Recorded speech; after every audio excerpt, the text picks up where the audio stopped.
Hi, Joe again. I am here in House 20 with my friend Sarah Bartz, and I just wanted um, to kind of interview her and get some of her input as to our living conditions here at Hiawatha. And I want to document also just from in her words, like some of the interactions um, that she's had with staff and issues with staff retaliation against clients for complaining or um, just generally like asking for adjustments and like scheduling and things like that. Um, I know she's expressed to me that she has attempted to seek redress by using the state system, um, and she hasn't had a satisfactory response because every time that she reports neglect that has happened, the state comes back with a response that they investigated and did not find the claims that she made were substantial. And I know that I have actually also complained to the state when I was at a different Dungarvan location about how my medical needs were being ignored and sidelined. And after I reported that staff member, I had an interaction with upper management where they told me to please come to them before um, reporting um, the situation to outside agencies. And I think that there is a pattern of basically them doing sort of like cover your ass type shit where they don't give an adequate response to people's concerns, and they ignore people's concerns. It goes basically in one ear and out the other. They don't respond to requests from people served adequately.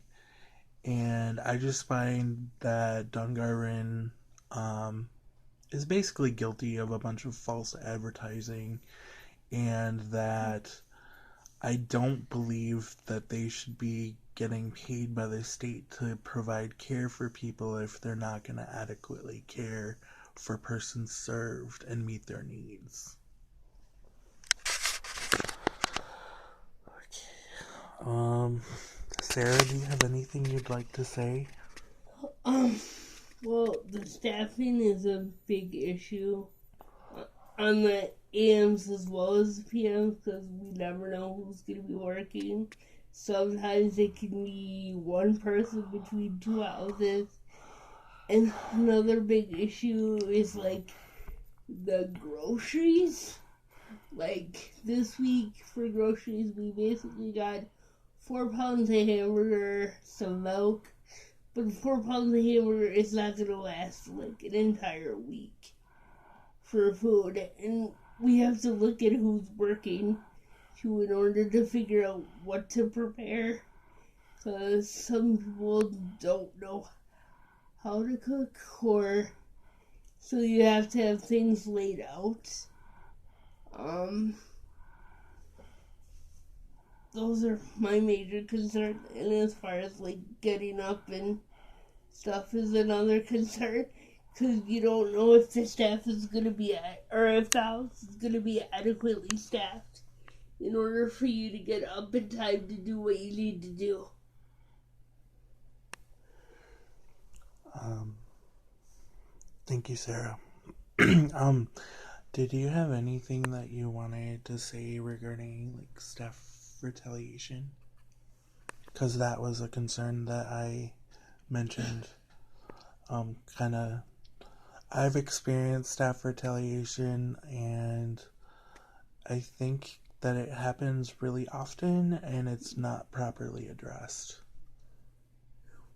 Well, they don't really address it because the people that it happens to like they just leave it because they don't really know what's happening when the incident is happening, and they're just like, oh, leave the person and we'll figure it out later, or we'll address it later, and then it doesn't get addressed until way later in the day, and you're already upset because it's been happening, or you're experiencing it happening, but there's no resolve, and it gets tentatively resolved later, but it's not really resolved.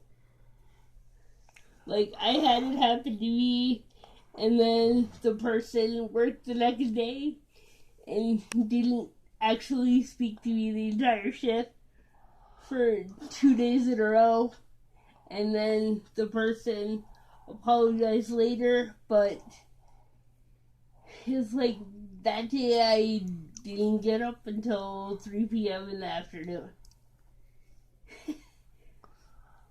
Yep. Because I asked the staff to not have the person that was supposedly assisting them not assist me because we had a conflict the day before, and they insisted that that person help, and I was like, I don't want that person to help. Like, I can walk you through everything that I need done. There only needs to be one assist. The person was like, well, I've never been trained in here. Well, neither of you have been trained. So it doesn't matter because I'm still going to have to tell you what to do anyways. And that's another issue too, is like they have new people that work, but they're not willing to jump in and just try to do the cares. And then there's nobody here to train them.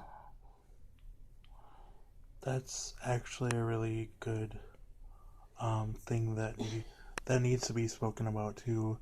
There was a new person scheduled to work in 14, and she was not trained properly. My staff in the morning, her name is Neona, and she was supposed to train another staff member to do cares for the various people in our house.